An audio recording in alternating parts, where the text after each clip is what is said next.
Hello guys, कैसे हैं आप लोग। क्या मेरे प्यारे बच्चों, हम लोग आपको लाइव आ गए हैं।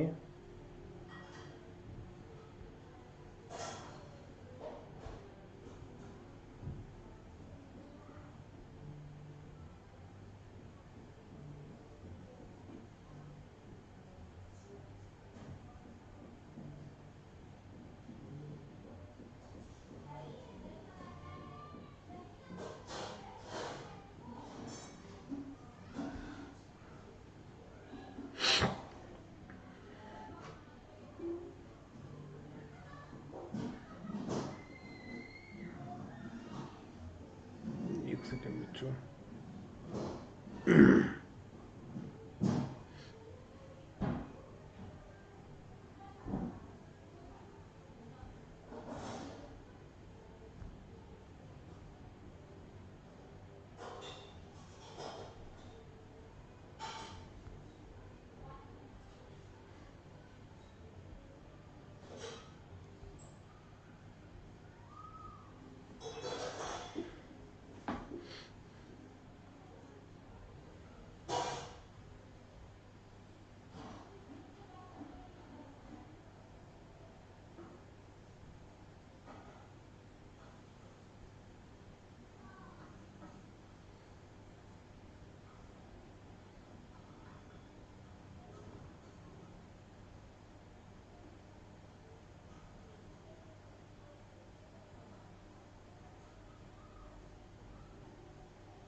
यार लाइव आके हमको पता ही नहीं चल रहा कि इसका लाइव हम लोग आ गए हैं कि नहीं आए हैं।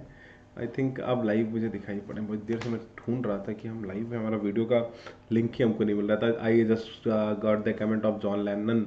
स्टार्ट कब होगा सर, गजब बेइज्जती हो रही है। जस्ट अभी हम इनिशिएट कर रहे हैं आज के लेक्चर को। आज की कोशिश होगी कि आपको लगभग लगभग सारा का सारा ईएमआई जो है ये हम आज आपका फिनिश कर दें। और आज हम लोग मोशनल ईएमआई फेयर हम लोग कल पढ़ ही लिया था। अच्छे अच्छे कुछ क्वेश्चंस भी किए थे। थोड़े और अच्छे क्वेश्चंस करेंगे और अब कुछ combined concept of area changing and everything जो है वो सारे के सारे हम लोग आज कोशिश करके निपटाते हैं। तो मेरे प्यारे बच्चों, जल्दी से आ जाइए सभी लोग। और अगर लाइव है तो एक कमेंट ज़रूर कर दीजिए। चलो बस स्टार्ट करते हैं। So this is me Shubhendu Mishra. I am an IT graduate. I am senior physics faculty at Nucleus Education Kota Rajasthan. और अभी मैं पिछले 9 सालों से आप सभी प्यारे प्यारे बच्चों को कोशिश कर रहा हूँ कि एक क्वालिटी एजुकेशन दे सकूँ। अमीशा जी का आ गया है, गुड। तो आप सभी लोग तक एक क्वालिटी एजुकेशन पहुँचाने की एक मुहिम जो है वो जारी है। तो बिना देर किए मेरे प्यारे बच्चों आ जाइए और अपने इस क्वालिटी एजुकेशन के साथ जुड़ जाइए। ठीक है।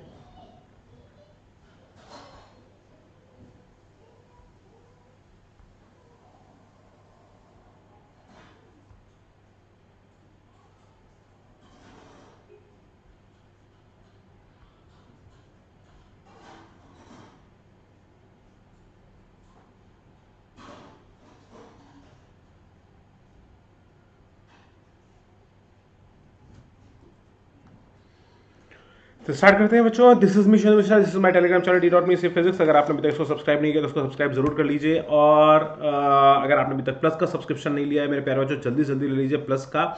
प्लस और आइकॉनिक दोनों सब्सक्रिप्शन ले सकते हैं। आइकॉनिक के अंदर आपको पर्सनल गाइडेंस भी मिल जाएगी एग्जाम एक्सपर्ट के माध्यम से, ठीक है ना। सब्सक्रिप्शन के लिए आपको आइकॉनिक सब्सक्रिप्शन जो इसमें आपको personal guidance, India best educator, interactive live classes, structured courses and PDF, live test and quizzes, personal coach, study planner, ये सारी सुविधाएं मिल जाती हैं। लेकिन प्लस के अंदर आपको सिर्फ 2 चीजें नहीं मिल पाती। वन ऑन वन मेंटरशिप आपकी मिसिंग हो जाती है जो आपको यहाँ पर मिल रही होती है। तो वन ऑन वन मेंटरशिप अपने ही फायदे हैं। लाइव डाउट सॉल्विंग होता है, तो SM11 कोड के माध्यम से आप इसको ज़रूर ले सकते हैं। तो आप इसको लेके बिल्कुल भी परेशान ना हो। अपकमिंग बैचेस जो अक्टूबर में होंगे वो आपके सामने आ चुके हैं। ये बैचेस अक्टूबर में भी आए हैं। अगर आपने सब्सक्रिप्शन नहीं लिया है तो सब्सक्रिप्शन ले लीजिए। और अपकमिंग बैच, ओह यो राघव, क्या हाल चाल। एक्सेल को दिस इज द अगेन कल आपका ये बहुत इंपॉर्टेंट सा एक सेशन है जिसके अंदर आप डिकोड कर सकते हैं कि कैसे प्रिपरेशन करनी चाहिए। जेई आपके लिए है भी कि नहीं है। कई बच्चों को ऐसा लगता है कि सर क्या है जेई अपने लिए है, बना भी है कि नहीं बना हुआ है। तो वो आप सब चीज़ें आपने यहाँ पे देख सकते हैं, तो that would be very benefited for you. This is T20 series that is going on right now, तो आप इसमें भी सब्सक्राइब कर सकते हैं, अमेजन वाउचर्स जीत सकते हैं। This is Unacademy champions list जिसके अंदर आप बहुत सारे चैंपियंस को देख रहे हैं। अगर आपका नाम नहीं है इसमें, आपने अन अकेडमी से पढ़ाई करी है, तो आप लिंक डिस्क्रिप्शन में दी गई लिंक को भर दीजिए और आपका नाम भी इस लिंक में शामिल हो जाएगा। मधु प्रकाश कुमार सर, KVPI के लिए HCV सफिशिएंट है क्या? यस, KBPY के लिए HCV सफिशिएंट है। साथ ही साथ आपको कोशिश करनी चाहिए कि कुछ प्रैक्टिकल बेस्ड क्वेश्चंस जरूर किए जाएं। जैसे कुछ क्वेश्चंस जो जूनियर साइंस ओलंपियाड्स में आए हुए हों, ऐसे कुछ क्वेश्चंस को अगर आप कर लेते हैं तो आपका एक जिसको बोलते हैं ना फर्स्ट आने की प्रोबेबिलिटी हो जाती है। एक है कि आपको सर सिलेक्शन कराना है, तो yes HCV sufficient for the selection part. But अगर आपको काफ़ी अच्छी रैंक लानी है तो आपको कुछ ओलंपियाड के क्वेश्चंस ज़रूर करने चाहिए, देखने चाहिए KVPI के अंदर, या आप जेई एडवांस के कुछ क्वेश्चंस भी देखते रख सकते हैं। तो वो दोनों ही चीज़ें काफ़ी अच्छा रोल प्ले करती हैं। तो जेई एडवांस के क्वेश्चंस देख लीजिए, या कुछ जो जूनियर साइंस ओलंपियाड्स हैं उनके क्वेश्चंस आपको काफ़ी ज़्यादा बेनिफिट दे सकते हैं। तो I think that would be very great for you.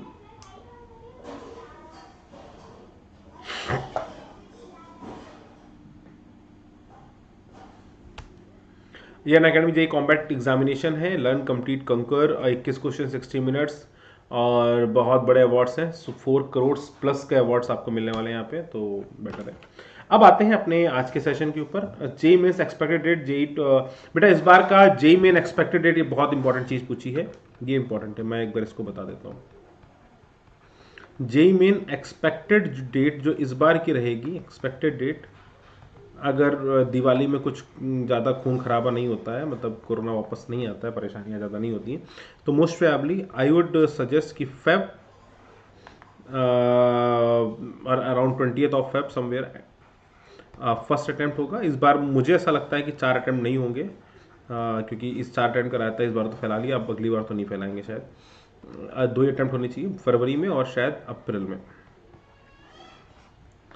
April 20th के अप्रॉक्सीमेट सेकंड अटेम्प्ट होना चाहिए। और देखते हैं अभी क्या क्या आता है, कैसे नोटिफिकेशंस आते हैं, लेकिन ये एक एस्टिमेशंस हैं जो लग रहे हैं क्योंकि 4 अटेम्प्ट करने का। अच्छा आप लोग बताओ, आप लोग कितने लगता है कि सर 4 अटेम्प्ट होने चाहिए, 2 अटेम्प्ट होने चाहिए? जिनको जिनको लग रहा है कि सर 4 अटेम्प्ट होने चाहिए, एक बार बताओ यार, कमेंट करके बताओ मुझे कि सर 4 अटेम्प्ट तो होने चाहिए। सर 4 अटेम्प्ट का मजा अलग है और 2 का मजा अलग है। तो how much of you think of कि सर 4 अटेम्प्ट तो जरूरी है, सर ये तो मैंडेटरी है, इसके बिना तो काम नहीं होने वाला। क्योंकि 4 अटेम्प्ट के होने से कहीं ना कहीं किसी ना किसी बच्चों को परेशानियां तो आई हैं। और कंडक्शन के लिए भी बहुत बड़ा एक चैलेंज हो गया था कि 4 कैसे कहां तक सर करें। तो क्या लगता है आप लोगों को, होने चाहिए या नहीं होने चाहिए 4 अटेम्प्ट्स?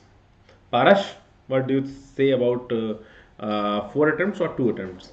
अगर आपसे चॉइस दिया जाए आपको, तो क्या चॉइस आपकी रहेगी कि आप लोग 2 अटेम्प्ट्स कराना प्रेफर करेंगे या 4 अटेम्प्ट करना प्रेफर करेंगे? What will be your choice? आपका पॉइंट ऑफ व्यू क्या रहेगा, ये आपको बताना है।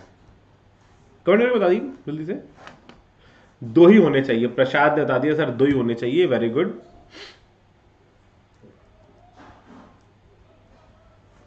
और आप लोगों को क्या कहना है?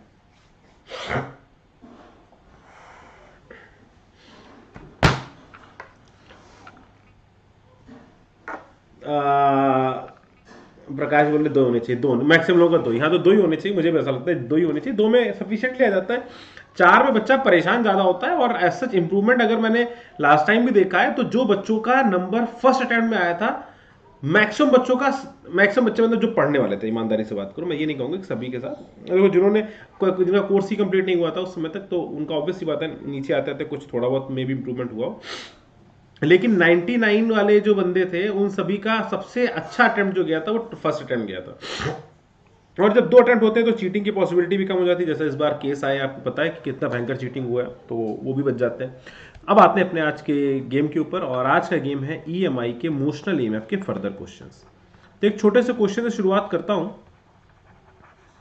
और फिर रोटेशनल EMF की बात भी करेंगे और सारी चीज़ों की बात भी करेंगे, ठीक है ना। तो एक छोटा सा क्वेश्चन जो फैराडे लॉ पे बेस्ड है। एक रीजन में मैग्नेटिक फील्ड दी गई है इनटू द प्लेन। हम लोगों ने AC जनरेटर पढ़ लिया था, उसी छोटे से कंसेप्ट पर बेस्ड ये क्वेश्चन है। और मेरे प्यारे बच्चों, देखते हैं अगर आप लोगों का दिमाग कितनी तेजी से चल रहा है। बहुत सिंपल सा क्वेश्चन। ये एक हमारे पास हाफ सर्कल है।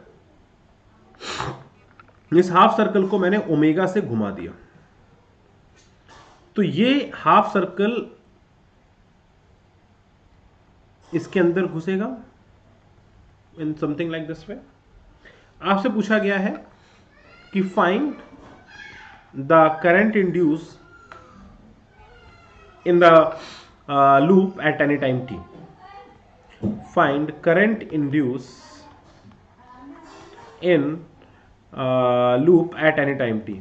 किसी भी समय पर लूप में कितनी करंट पैदा हो रही होगी, ये आप बच्चों को बताना है। जल्दी से बता दो, आंसर अपन को बता दो। Marks for 99.2 plus percentile in first attempt. बेटा ये पेपर पे डिपेंडेंट होता है, लेकिन अगर आप 99.2 की बात करते हैं तो लगभग आप सभी कोशिश करनी चाहिए कि आपके मार्क्स 220 के लगभग होने चाहिए। आउट ऑफ 360 99.2 के लिए 360 में से आपको लगभग 220 मार्क्स के ऊपर लाने चाहिए। तो ये टारगेट आपका होना चाहिए कि 220 मार्क्स तो मुझे लाने ही लाने। तो आप 99.2 प्लस में रहोगे, अदरवाइज थोड़ी सी प्रॉब्लम आ सकती है,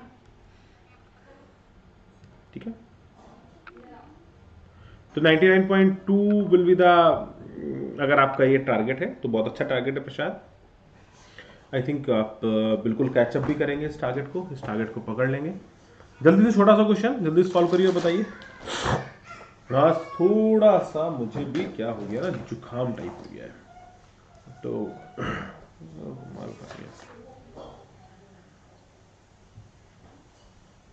पढ़ाई कैसे चल रही? कोर्स खत्म हो गया क्या आप लोगों का? आप जो क्लास 12 के बच्चे हैं, क्या उम्मीद कर सकते हैं कि आप सभी का कोर्स जो है वो खत्म हो चुका है?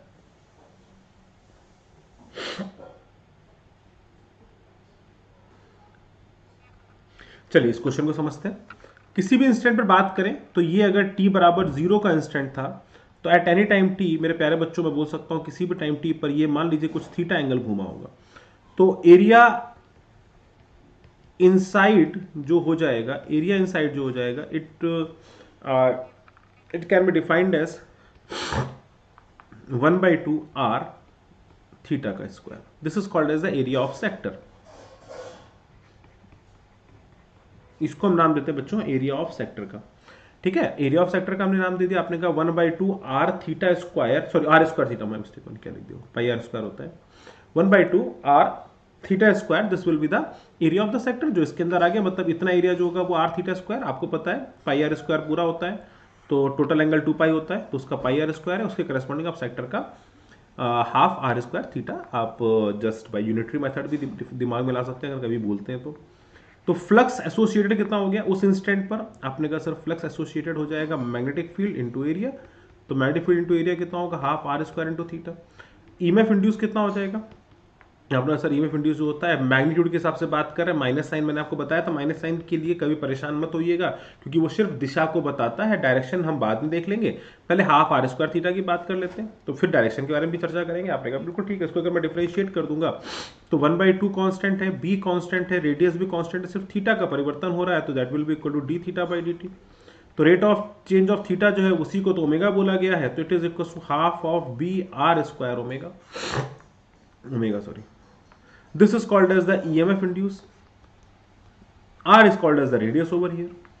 अगर इसका रेजिस्टेंस आपको I बराबर क्या होगा? आप बोलेंगे EMF induced upon R0, where R0 is the resistance. R यहाँ पर रेडियस है और R0 रेजिस्टेंस, याद रखिएगा।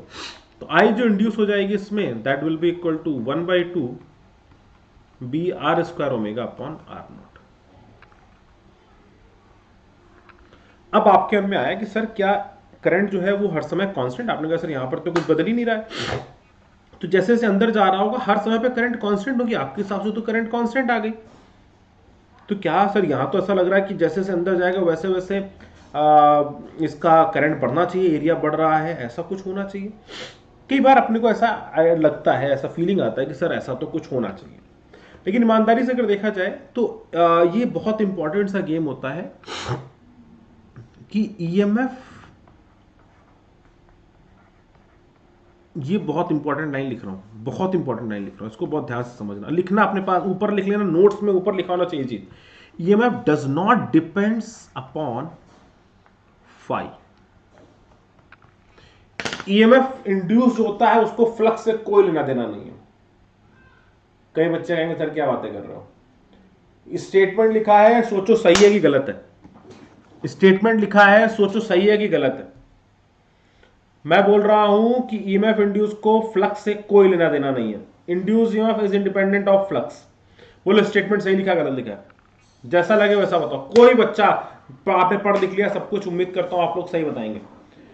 EMF does not depend upon phi, ये स्टेटमेंट सही है कि गलत है?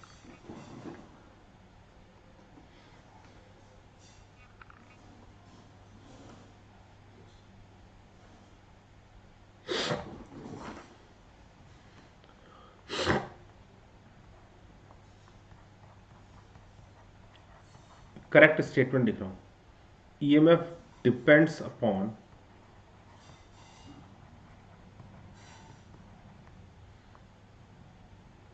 D five by D T. अब कई बच्चे बोलेंगे सर फाइव पे डिपेंड होगा तभी तो D five by D T पे डिपेंडेंट होगा, बात आता, लेकिन इनको समझना, इनको बड़ा इंपॉर्टेंट है। इस चीज को समझने के लिए एक एनालॉजी आपको समझाता हूं, समझिएगा।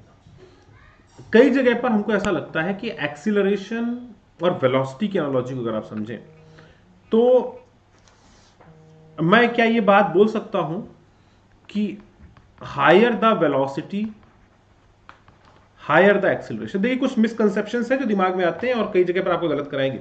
Higher the velocity higher the acceleration,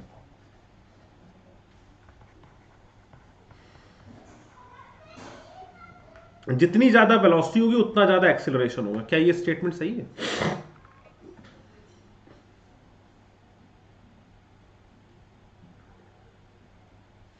क्या मैं ये बोल सकता हूं अगर किसी भी पार्टिकल की वेलोसिटी जीरो है तो उसका एक्सीलरेशन भी जीरो होगा?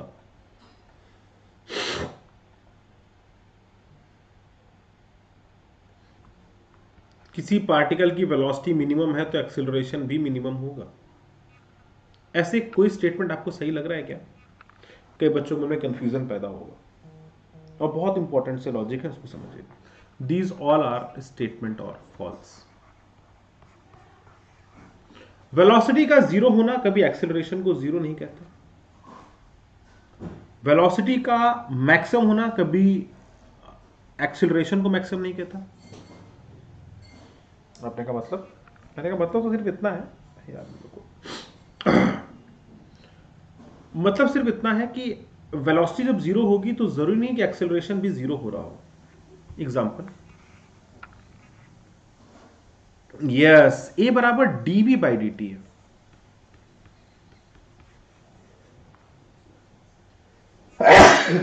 कई बच्चे कहते हैं सर अगर डी बाई डी टी है तो वेलोसिटी जीरो हो गई तो एक तो अपने आप जीरो हो जाएगा।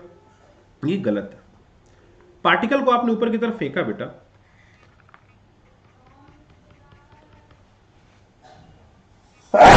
Sorry,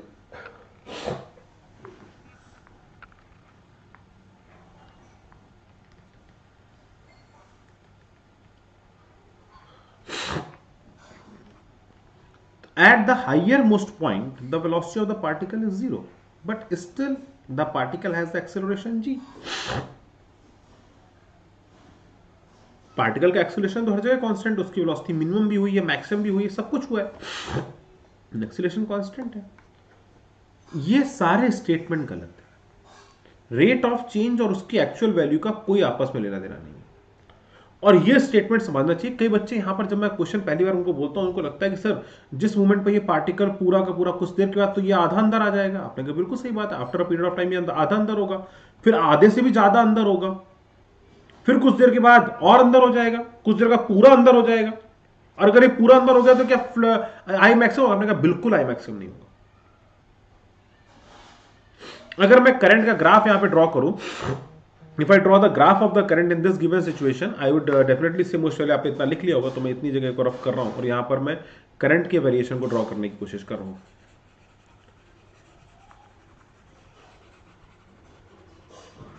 If I talk about the variation of current over here, the variation of current is very simple. Variation of current is very simply like this one.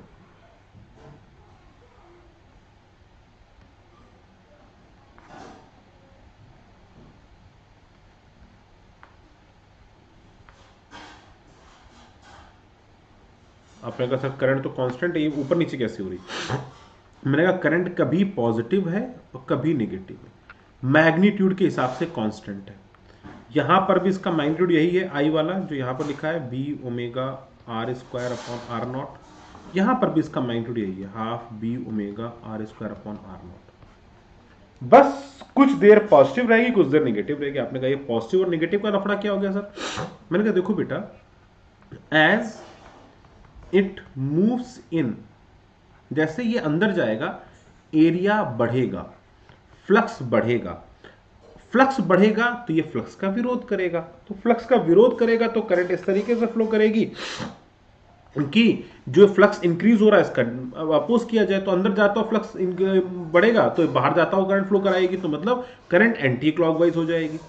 तो as it moves inward I will be anti clockwise, ताकि बाहर की magnetic field को बढ़ाए। और जब ये पूरा अंदर घुस के बाहर निकल रहा होगा तो as it moves out from this situation, जब ये पूरा अंदर होगा, इस सिचुएशन से जब ये बाहर आना स्टार्ट करेगा मेरे प्यारे बच्चों, तो एरिया डिक्रीज होना स्टार्ट करेगा। एरिया डिक्रीज होना स्टार्ट करेगा तो फाई डिक्रीज होना स्टार्ट करेगा।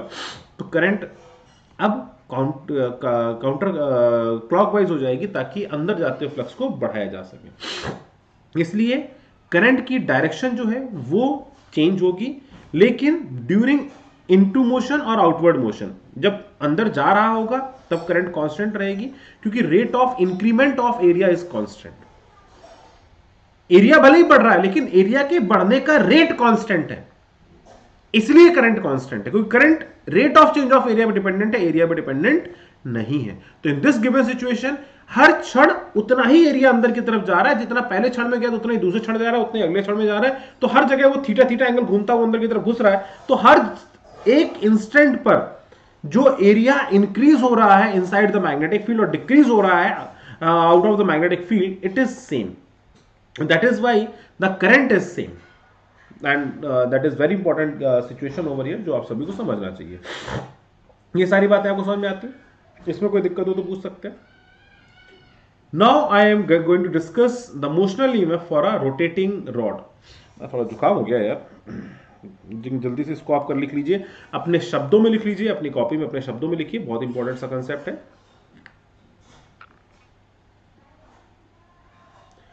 अपने शब्दों में अपनी कॉपी में पूरा कंसेप्ट अच्छे से लिखें, in your own words.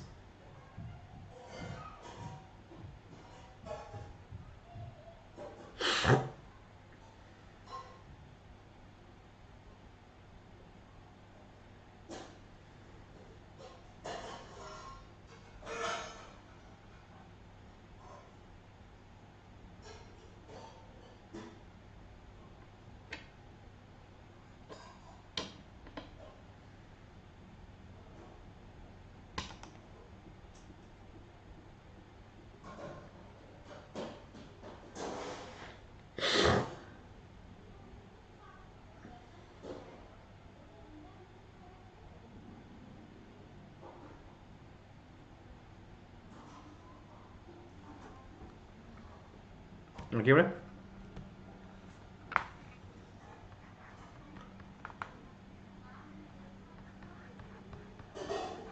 Motional EMF for rotating rod.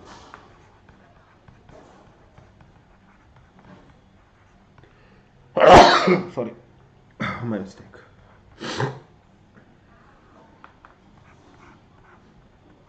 अगर कोई रॉड रोटेट करती है इनसाइड द मैग्नेटिक फील्ड, मैंने अभी हम लोगों ने एक कंसेप्ट को पढ़ा था जिसको बोला था मोशनल ईएमएफ, जब कोई रॉड ट्रांसलेटरी मोशन कर रही थी। यार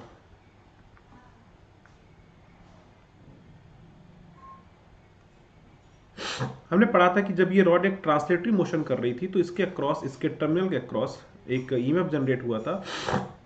that EMF was defined as BVN for translation.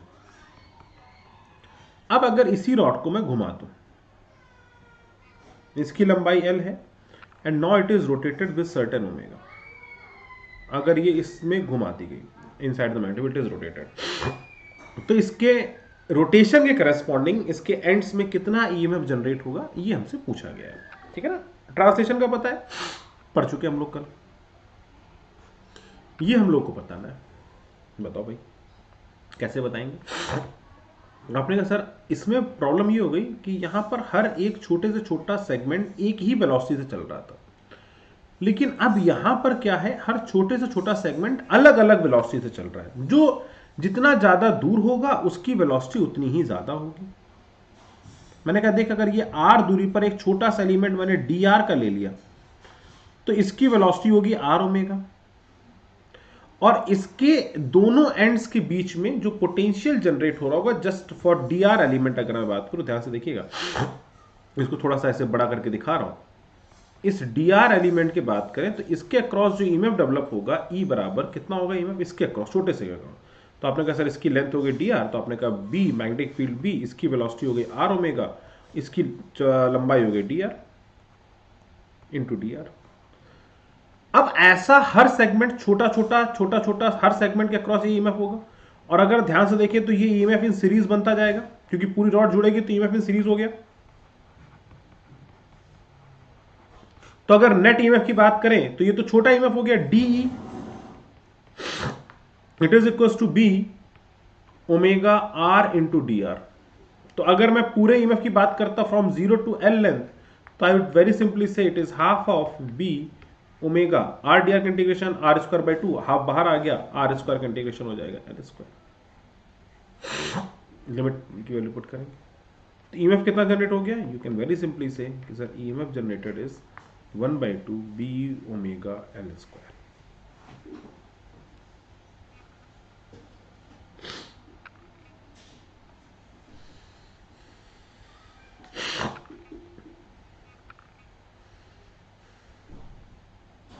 अब इस पे बनते हैं बड़े खतरनाक खतरनाक क्वेश्चन।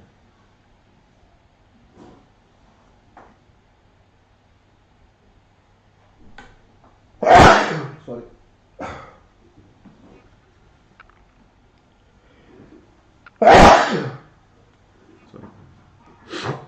अब इसमें खतरनाक खतरनाक क्वेश्चंस क्या बनते हैं उन सभी को देखते हैं। पहले इस फॉर्मूले समझ लो।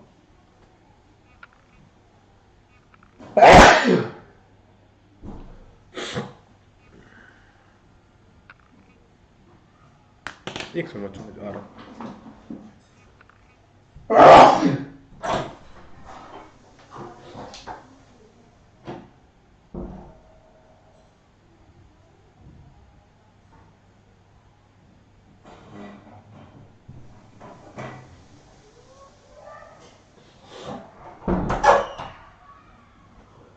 सॉरी,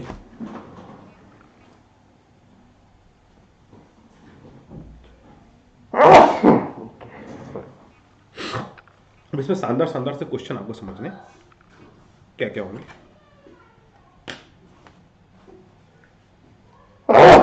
सॉरी यार, क्या हो गया ये, कुछ तो basic I am sorry.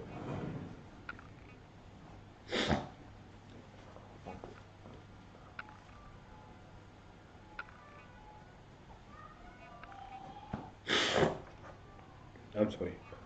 Sorry. Oh.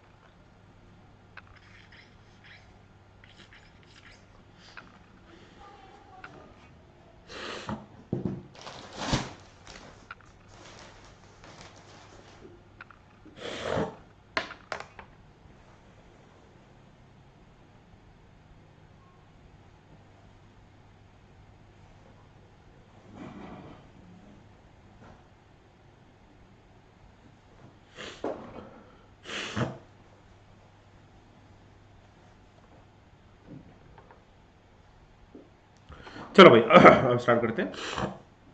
तो इसमें क्वेश्चन कैसे कैसे बनते हैं बेटा, इस पर ध्यान से देखना। अगर हम बात करें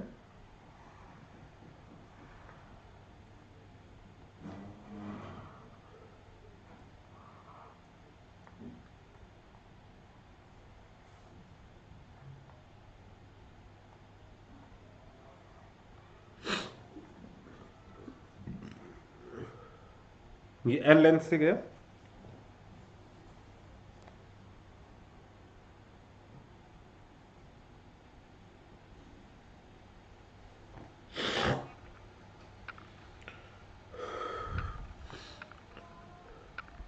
अब यहां पर अगर एक रॉड ना होके आपसे बोला जाए एक व्हील है और इस व्हील में 3 रॉडें लगी हुई हैं और ये व्हील पूरा का पूरा घूम रहा है, ये कंडक्टिंग व्हील है। अब बताओ इसके सेंटर पॉइंट ए और इस पॉइंट के बीच में कितना पोटेंशियल होगा, 3 व्हील हो गए तो सबसे इंपॉर्टेंट चीज है 3 हो जाए, 4 हो जाए, 5 हो जाए, सबके क्रॉस आने वाला पोटेंशियल डिफरेंस सेम होगा।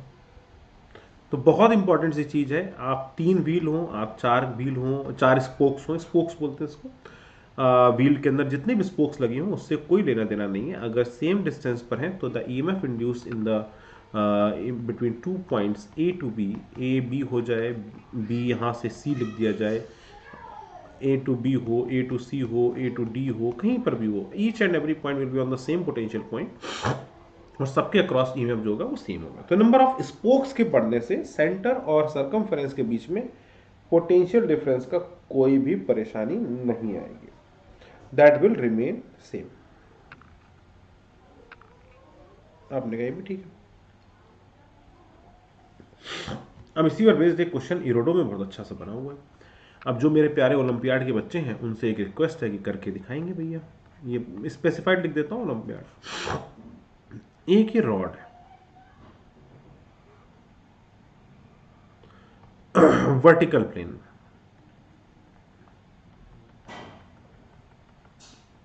इट इज मूविंग ऑन अ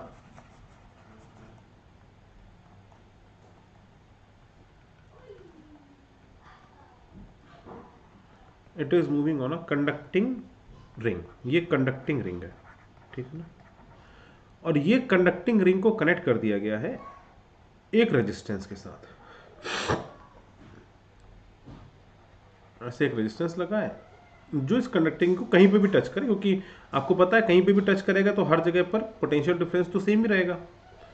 तो एक स्पोक की घूम रही है विद सर्टेन ओमेगा, इसका mg नीचे की तरफ लग रहा है, magnetic field into the plane है और ये बन गया, बहुत देखो कितना प्यारा क्वेश्चन बन रहा है ये, magnetic field into the plane दे दिया गया है। अब जैसे ही इसमें करंट फ्लो करेगा तो mg का टॉप नीचे की तरफ लग रहा है, ओमेगा की वैल्यू नीचे की तरफ बढ़ेगी, ठीक बात, घूमेगा ओमेगा बढ़े। करंट डायरेक्शन किधर की तरफ होगी, आपने कहा सर डायरेक्शन ऑफ करंट को कैसे देखा जाए, पॉजिटिव डायरेक्शन क्या है, मैंने कहा देखो वेलोसिटी नीचे की तरफ है, v क्रॉस एल की बात अपने करनी है, तो अपने को डायरेक्शन ऑफ ईएमएफ देखने के लिए क्या करना है, आपने कुछ भी नहीं देखना, सर पॉजिटिव चार्ज पे लगने वाला फोर्स देख लो। आपने कहा देखो सर वेलोसिटी नीचे की तरफ होगी, मैग्नेटिक फील्ड अंदर की तरफ होगी, धक्का इधर की तरफ लगेगा, तो देखो वेलोसिटी नीचे की तरफ, मैग्नेटिक फील्ड अंदर की तरफ, धक्का बाहर की तरफ पड़ जाएगा। आपने कहा बिल्कुल सही बात, धक्का बाहर की तरफ पड़ गया तो बिल्कुल सिंपल थप्पड़ रूल जो मैं आपको स्टार्टिंग से बताता आया हूँ वही थप्पड़ रूल आपको लगाना है। तो अगर यहाँ पे पॉजिटिव चार्ज होता है उस पर लगने वाला फोर्स किधर की तरफ होता है, आपने कहा पॉजिटिव चार्ज फोर्स इधर लगता है, सिर्फ वही दिखाओ मैग्नेटिक फील्ड पर उसका फोर्स किधर लगेगा, आपने कहा इधर लगेगा, मतलब पॉजिटिव चार्ज इधर की तरफ एक्यूमुलेट होगा, तो ये पॉजिटिव पोटेंशियल हो गया, ये नेगेटिव हो गया। या आप इसको ऐसे भी समझ सकते हैं कि करंट जो फ्लो करेगी वो हमेशा इस तरीके से फ्लो करेगी कि वो मोशन का विरोध करे, तो मोशन का विरोध करने के लिए जो मैग्नेटिक फोर्स लगना चाहिए वो ऊपर की तरफ लगना चाहिए, force of magnetic. F B कितना होगा, आपने कहा सर एफ बी होगा I into B into L, जो भी करंट फ्लो कर रही होगी। आईबीएल फ्लो कैसे करेगा, आपने कहा ऊपर की तरफ लगना है तो करंट ऐसे फ्लो करेगी। तो अब यहां पर दो चीजें आती हैं और जो सबसे ज्यादा इंपॉर्टेंट पॉइंट है और इन चीजों को समझना चाहिए आपको कि मैग्नेटिक फोर्स का पॉइंट ऑफ एप्लीकेशन क्या होता है।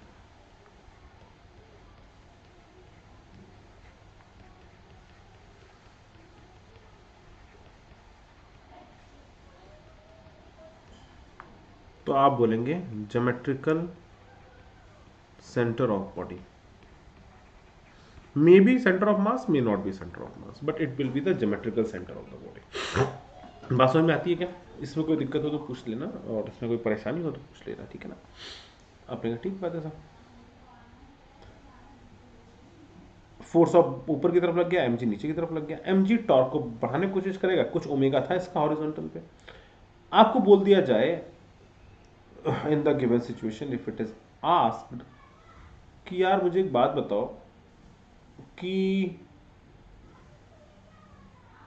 क्या फोर्स लगना चाहिए, क्योंकि देखो फोर्स ऑफ मैग्नेटिक फील्ड जो होगा it will always be perpendicular.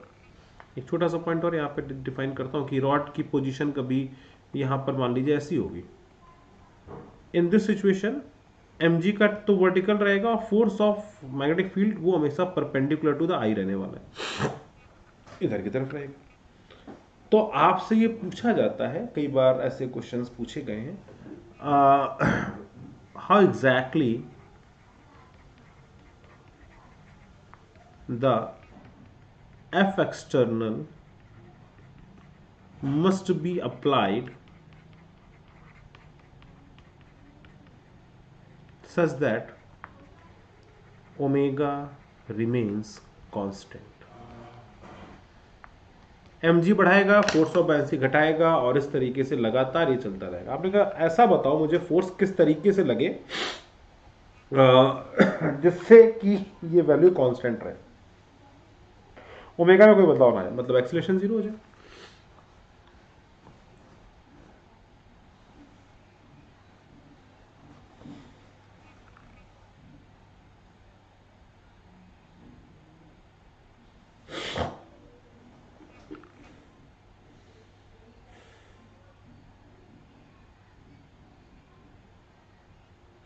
ठीक है, जल्दी से बताओ बेटा फटाफट, बहुत अच्छा क्वेश्चन है ये, ओलंपियाड लेवल पे बहुत अच्छा क्वेश्चन बनता है।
चलिए भाई अब जल्दी स्टार्ट करते हैं। अगर this is the T equals to zero movement, let's say we discuss about this is the T equals to zero movement, अगर मानते हो ओमेगा कांस्टेंट रहेगा तो किसी भी इंस्टेंट पर इसके द्वारा घूमा गया जो एंगल होगा वो थीटा होगा, and that theta is equals to omega T, right? तो ये जो एंगल घूमा है this is equal to omega T. किसी भी इंस्टेंट पर mg का जो टॉर्क लग रहा होगा यहां से,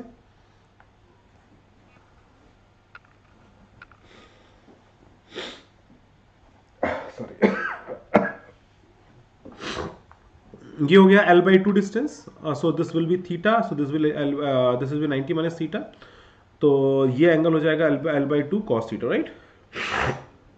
so this will be l by 2 cos theta, you can see from here itself, अगर ये थीटा एंगल हो जाएगा सो ये जो हो जाएगी distance l by 2 cos theta हो जाएगा। तो torque of mg it will be equal to mg into l by 2 cos theta, and torque of fb it is equal to fb into l by 2, ये हमेशा perpendicular है। दोनों के torque opposite direction में है, तो आई कैन वेरी सिंपली से कि अगर देखो टॉर्क अपोजिट डायरेक्शन में जा रहे हैं तो नेट टॉर्क जो होना चाहिए वो इनको बैलेंस करना चाहिए। आपने कहा बिल्कुल ठीक बात है। फोर्स एफ बी की वैल्यू कितनी होगी, मैंने कहा एफ बी की वैल्यू हो जाएगी I into B into L.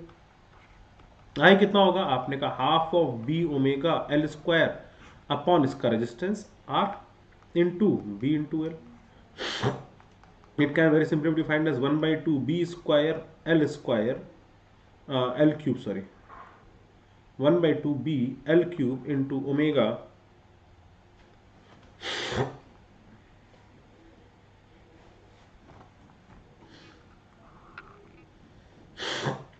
upon r. This is the force of balancing. तो अब अगर मैं नेट टॉर्क की बात करूं तो I can very simply say the net torque would be mg into L by two cos of theta को लिखा जा सकता है omega into T minus half of B square omega L cube upon R into L by two. और मान लेते हैं कि एक्सटर्नल फोर्स लग रहा है, आप कहां पर लगा रहे हैं that all depend upon it, minus tau external it should be equals to zero, क्योंकि नेट टॉर्क हमको जीरो करना है ताकि ओमेगा कांस्टेंट रहे। तो from here I can say that tau external जो हमको अप्लाई करना पड़ेगा that is very simply equal to M G into L by two cos of omega T minus half of B square omega L cube upon R into L by to. So this will be the required torque.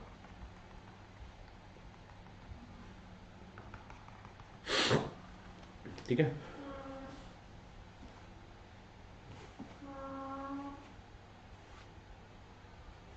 इसमें कोई दिक्कत है, एक बात जल्दी से बताएंगे बेटा, मेरे प्यारे बच्चे लोग जल्दी से बोलो, इसमें कोई परेशानी। अब आता है एक और इम्पोर्टेंट पॉइंट जिसको बोलते हैं shape of rotating, shape of rotating rod.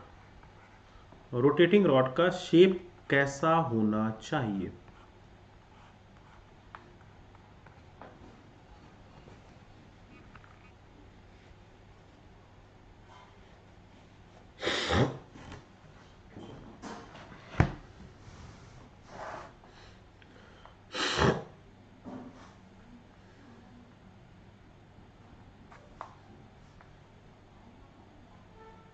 अगर उसके अब आपने बोला कि सर अगर ये रॉड ये घूम रही है,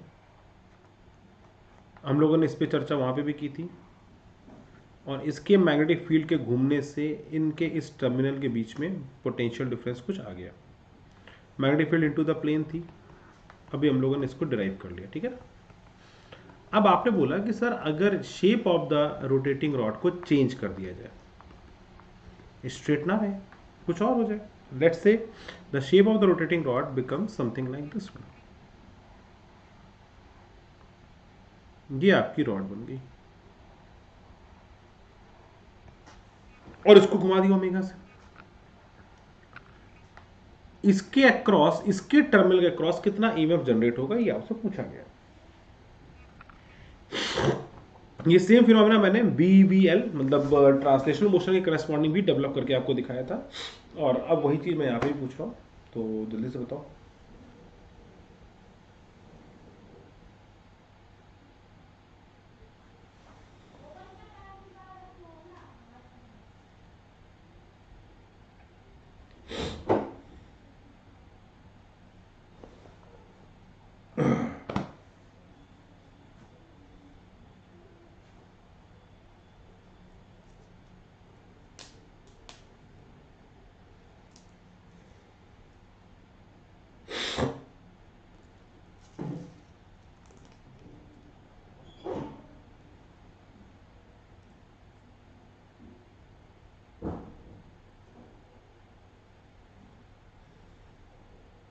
ठीक है, चलो मैं बताता हूँ। शेप कुछ भी हो, it all depends on the EMF induce, it will be equal to half of B omega L square. It only depends upon the end to end length. अगर ये लेंथ एल है आपकी, इसकी लेंथ कुछ भी हो, इससे कोई लेना देना नहीं है।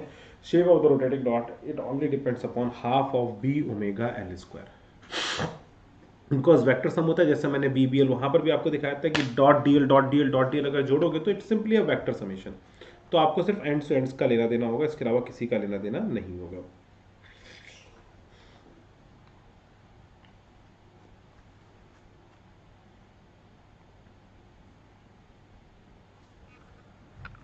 पता नहीं क्या हो गया यार आज ये।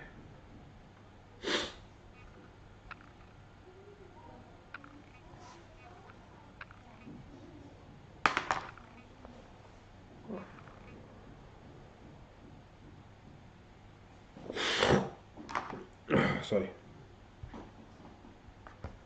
वो कि half you omega L square. अब इसी और बेस देखो कितना प्यारा क्वेश्चन एक बना के पूछता हूँ आपसे, ध्यान से देखिए। अब एक रॉड मैंने आपको ऐसे दे दी,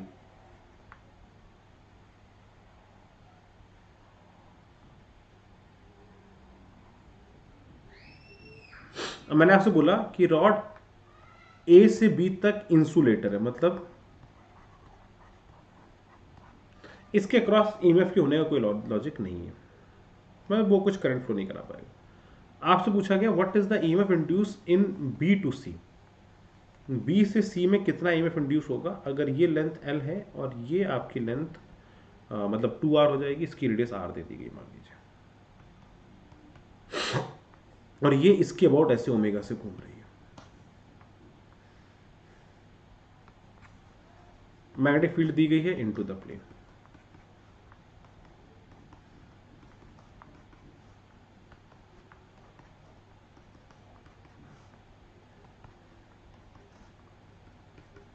what is the EMF between B and C point. B से लेकर सी तक क्या ईएमएफ होगा ये आपसे पूछा गया है, ये आपको बताना है।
हिंट मैं लिख रहा हूं बेटा यहाँ पे,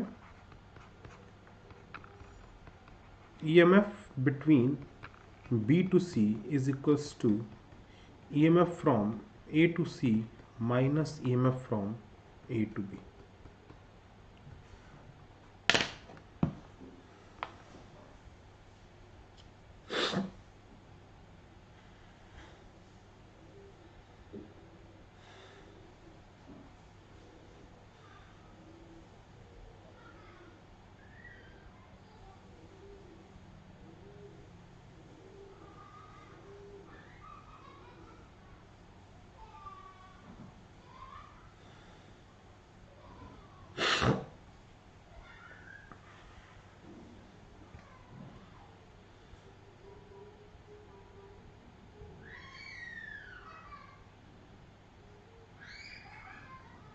बताएंगे बच्चों जल्दी से, very important, very very important.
अब बच्चों ध्यान से देखना, पल्लव M1 बहुत हार्ड होता है, what do you mean M1? अगर मैं यहाँ पर बात करूँ तो ए से लेकर सी तक के बीच का पोटेंशियल डिफरेंस आप बोलेंगे यहाँ से यहाँ तक की अगर मैं लेंथ की बात करूंगा तो it is under root of L square plus 2r का होल स्क्वायर, राइट? तो ए से सी के बीच में कितना हो गया? आप बोलेंगे half of B omega L square plus 2r का होल स्क्वायर। तो sorry,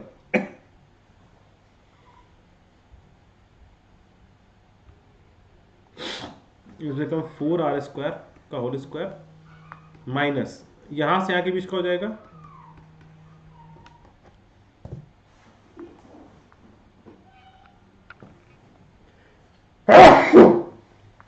half B omega L square. तो अगर आप इसको माइनस करेंगे, सॉरी यार, नहीं बेटा कहीं नहीं, आसान,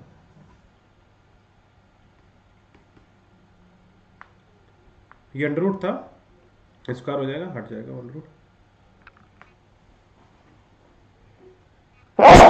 दिस इज द आंसर।